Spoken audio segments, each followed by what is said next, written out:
तो दोस्तों लवणता के स्रोत देखते हैं, ठीक है, सोर्स ऑफ सैलिनिटी। तो लवणता के स्रोत में सबसे पहले कौन आता है? भू सतह, ठीक है, पृथ्वी का जो भू सतह है, हम लोग किस पे रहते हैं? ये पृथ्वी है, ठीक है, पृथ्वी का 3 पार्ट होता है, कोर, मेंटल और क्रस्ट, ठीक है। तो हम लोग सबसे ऊपरी वाला भाग में रहते हैं, ये वाला हिस्सा में, ठीक है, हम लोग ये वाला हिस्सा में रहते हैं, ठीक है, अंदर वाला ये वाला पार्ट में हम लोग रहते हैं। तो जब पृथ्वी बना था, ठीक है, वो बहुत गर्म था, उसके बाद जब ठंडा हुआ, जब वो ठोस होने लगा था, तब क्या हुआ था, बहुत सारा जो मिनरल्स है, ठीक है, वो क्या होने लगा था, ऐसे इधर इधर आके वो समुद्र जल में मिल गया था, ठीक है, मतलब कि महासागर जल में वो बहुत सारा लवणता आ गया था। तो जब मतलब कि जब हमारा पृथ्वी ठंडा हो रहा था, तब बहुत अधिक मात्रा में खनिज क्या होने लगे, जल में मिलने लगे, इससे जल क्या होने लगा, लवण होने लगा, ठीक है। दूसरा क्या है? नदियां। नदियां क्या करती है? नदियां जो है उसे लवणता का एजेंट भी बोला जाता है, ठीक है। हमें पता है नदियां कहाँ पे, महासागर में, समुद्र में जाके मिलती है। तो ये नदियां क्या करती है, अपने साथ में लवणता लेके आती है, खनिज लेके आती है, वो महासागर में डाल देती है। इससे क्या होता है, महासागर या समुद्र का जो पानी होता है वो लवण हो जाता है, ठीक है।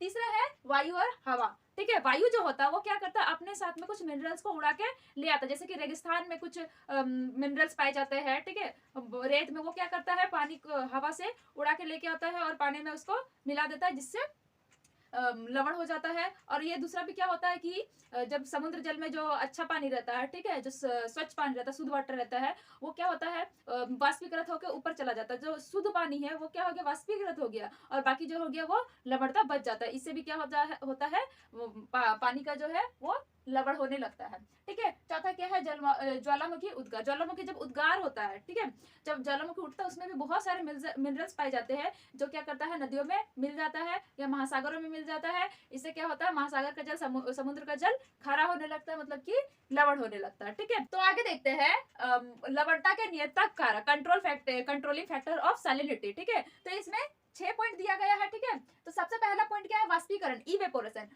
ओशन वाटर में क्या होता है, इवेपोरेशन होता है। हमें जानते हैं हमारा बादल किससे बनता है, वेपोरेशन से बनता है, ठीक है। तो इवेपोरेशन क्या होता है, सागर जल में, सागर का जो जल होता है उसको क्या करता है, शुद्ध पानी को वाष्पीकृत करके उड़ा ले जाता है, जिससे क्या होता है, सागर जल की लवणता में वृद्धि आ जाती है, ठीक है। शॉर्ट शॉर्ट बताते हैं, जैसे कि समझने लायक, ठीक है। तो वाष्पीकरण जो होता है वो क्या करता है, शुद्ध पानी को वाष्पीकृत करके ले जाता है, जिससे कि सागर का जो जल होता है, समुद्र का जो जल होता है, वो उसमें लवणता बहुत अधिक हो जाता है, जिससे पानी सैलिनिटी हो जाता है, ठीक है, लवण हो जाता है। दूसरा क्या है, वर्षा की मात्रा। जितना अधिक वर्षा होगा उतना ही कम लवणता समुद्र जल में पाया जाएगा, ठीक है। जितना ही अधिक वर्षा होगा, जितना कम वर्षा होगा उसमें लवणता अधिक होगा, मतलब कि ये उल्टा है, जितना अधिक वर्षा होगा लवणता कम हो जाएगा, और जितना कम वर्षा होगा लवणता अधिक हो जाएगा।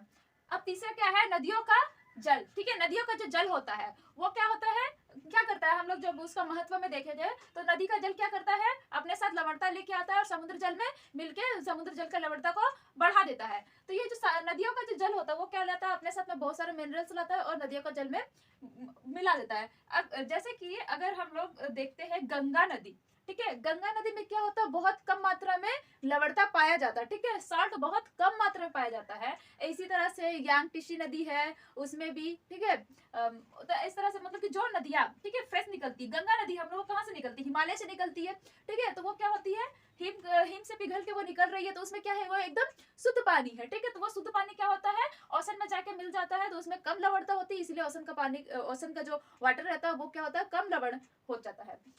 अब देखो चौथा है पवनों की दिशा, ठीक है। पवनों की दिशा जितनी अधिक होगी, मतलब कि अगर एक ही जगह में, तो मान लेते हैं ये हमारा पानी है, ठीक है, वाटर है, अगर पवनों की दिशा इधर से ही होगी तो क्या होगा, समुद्र का लहर इस तरह से होगा, इसी तरह से ना जाएगा, इधर से जाएगा, तो क्या करेगा, एक ही तरफ ढकेल रहा है, तो इससे क्या होगा, लवणता अधिक हो जाएगा, मतलब एक ही जगह में क्या हो जाएगा, लवणता अधिक हो जाएगा, ठीक है। अगर दोनों तरफ से मारेगा, हवा जो है, पवन की जो दिशा है वो इधर से भी आएगी तो क्या करेगा, इधर का लवण उधर जाएगा, अगर उधर से मारेगी तो उधर का लवण इधर जाएगा, ठीक है। बीच से आएगी तो ये इधर इधर जा सकता है, अंदर जा सकता है, तो ये से क्या होता है, लवणता में नियंत्रण होता है, जो है। सागरीय धारा क्या होती है, लवणता को नियंत्रित करती है। किस तरह से करती है, अगर गर्म धारा आएगी तो क्या होगा, उसकी लवणता में वृद्धि हो जाएगी, अगर ठंडी धारा आएगी तो वो उसकी लवणता में कमी आ जाएगी, तो इससे लवणता में नियंत्रण होता है, ठीक है। छठा लास्ट पॉइंट है हिम पिघलन, ठीक है, मेल्टिंग ऑफ स्नो। जब हिम क्या करता है, जब पिघलता है वो तो पानी बन जाता है, वो शुद्ध पानी बन के क्या होता है, जब समुद्र जल में मिलता है तो वो उसका लवणता कम कर देता है। 50 डिग्री उत्तरी अक्षांश और 50 डिग्री दक्षिणी अक्षांश में जो पानी रहता है वो महासागरीय जल में जब हिम पिघल के महासागरीय जल में मिलता है तो वो क्या बन जाता है, एकदम शुद्ध हो जाता है। तो इस वजह से वहां का जो 50 डिग्री उत्तरी और 50 डिग्री दक्षिणी अक्षांश में महासागरीय जल का लवणता में कमी दिखाई देती है। ठीक है, तो ये हो गया लवणता के नियंत्रण सैलिनिटी। ठीक है, तो इसमें 4 पॉइंट दिया गया है। पहला है घनत्व। घनत्व क्या होता है, जिस तरह से अगर महासागरीय जल का घनत्व बढ़ेगा तो उसका सैलिनिटी भी बढ़ेगा, और अगर कम होगा तो सैलिनिटी भी कम होगा। मतलब इसमें दोनों में क्या है, समानुपाती होता है। अगर घनत्व बढ़ेगा तो लवण भी बढ़ेगा, घनत्व लवण कम होगा तो घनत्व भी कम हो जाए, मतलब समानुपाती दोनों। ठीक है, दूसरा क्या, यहाँ पे और एक चीज देख सकते हैं, शुद्ध जल क्या होता है, 4 डिग्री सेंटीग्रेड होता है। ठीक है, जल जो होता है वो शुद्ध जल का क्या होता है, शुद्ध जल का तापमान 4 डिग्री सेंटीग्रेड होता है। इसमें क्या होता है, अगर 4 डिग्री सेंटीग्रेड है ना तो ये 1.00 ग्राम प्रति घन सेंटीमीटर होता है। ठीक है, अगर शुद्ध जल का, ठीक है, जल जो नॉर्मल वाटर रहता है, शुद्ध जल का 4 डिग्री सेंटीग्रेड अगर तापमान रहेगा तो उसका लवणता कितना हो जाएगा, 1.00 ग्राम प्रति घन सेंटीमीटर। ठीक है, इसी सेंटीग्रेड में अगर महासागरीय जल को देखा जाए तो उसका कितना हो जाता है घनत्व, उसका घनत्व हो जाता है 1.0278 ग्राम प्रति घन सेंटीमीटर। ठीक है, ग्राम प्रति घन सेंटीमीटर इसका घनत्व हो जाता है। मतलब कि शुद्ध पानी में एक ग्राम प्रति घन सेंटीमीटर होता है, लेकिन महासागरीय जल में कितना हो जाता है, 1.0278 ग्राम प्रति घन किलोमीटर हो जाता है। ठीक है, ये आपको याद रखना पड़ेगा। फ्रीजिंग पॉइंट क्या होता है, 0 डिग्री 0 डिग्री पर होता है।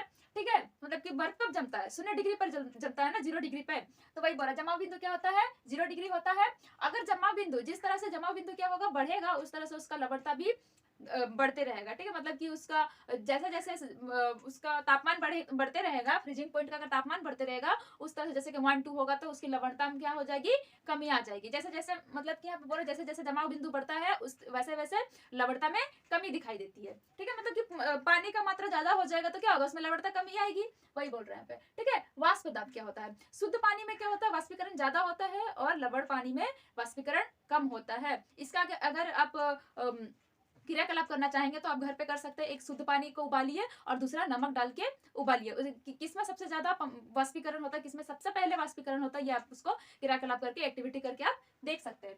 चौथा और आखिरी क्या है, परासरणी दाब। क्या परासरणी दाब क्या होता है, ऑस्मोटिक प्रेशर जिसको बोलते हैं। ये क्या होता है, ये जैसे मान लेते हैं क्या है, महासागर है। ठीक है, तो यहाँ महासागर में क्या होता है, बहुत सारे अणु भी प्राप्त होते हैं। ठीक है, बहुत सारे अणु देखने को मिलते हैं। तो ये अणु क्या होता है, ये अणु विपरीत दिशा में काम करती है। मतलब कि जहां पे कम,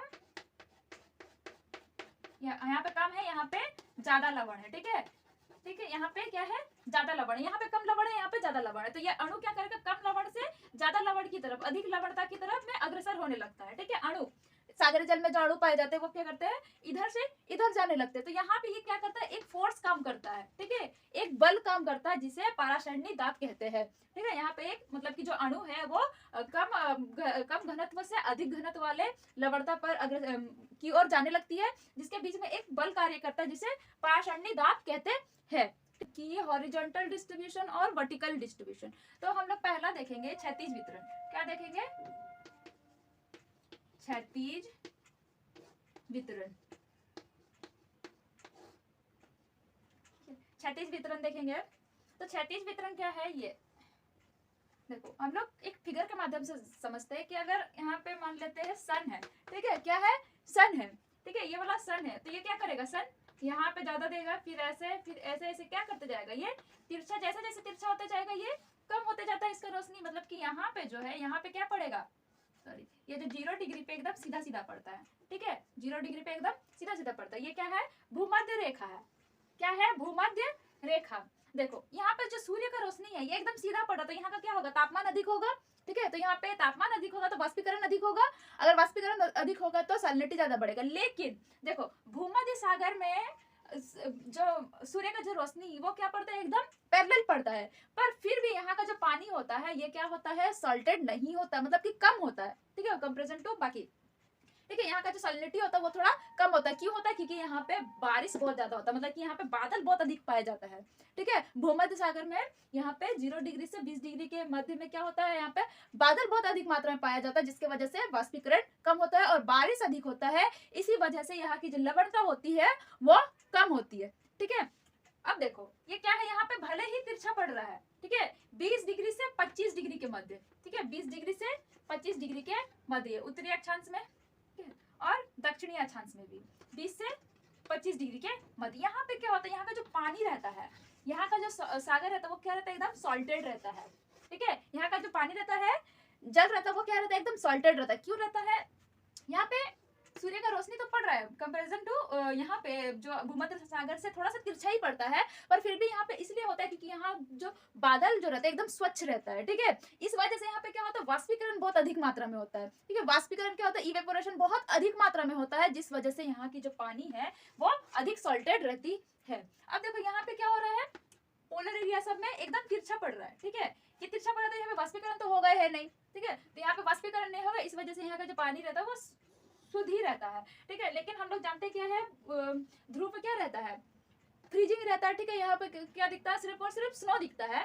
तो यहाँ पे क्या होता है, वाष्पीकरण नहीं होता। लेकिन गर्म का टाइम में, ठीक है, गर्मी सीजन में, समर टाइम में क्या होता है, समर टाइम में यहाँ का जो हिम रहता है वो थोड़ा सा पिघलता है, और पिघल के क्या होता है, ये नदी बन के इधर में आ जाता है, तो यहाँ का पानी क्या हो जाता है, एकदम स्वच्छ मिलता है, ठीक है। यहाँ पे एकदम सॉल्टेड मिलता है, यहाँ पे एकदम स्वच्छ मिलता है, क्योंकि ये क्या हो रहा है, पिघल के इधर में आ रहा है, ठीक है, ये पिघल के इधर इधर आ रहा है, इस वजह से यहाँ का पानी क्या हो जाता है, स्वच्छ हो जाता है। तो इस तरह से क्या था, इसका क्षैतिज वितरण। तो लवणता के वितरण का दूसरा प्रकार जो है, ठीक है, दूसरा प्रकार है लंबवत वितरण,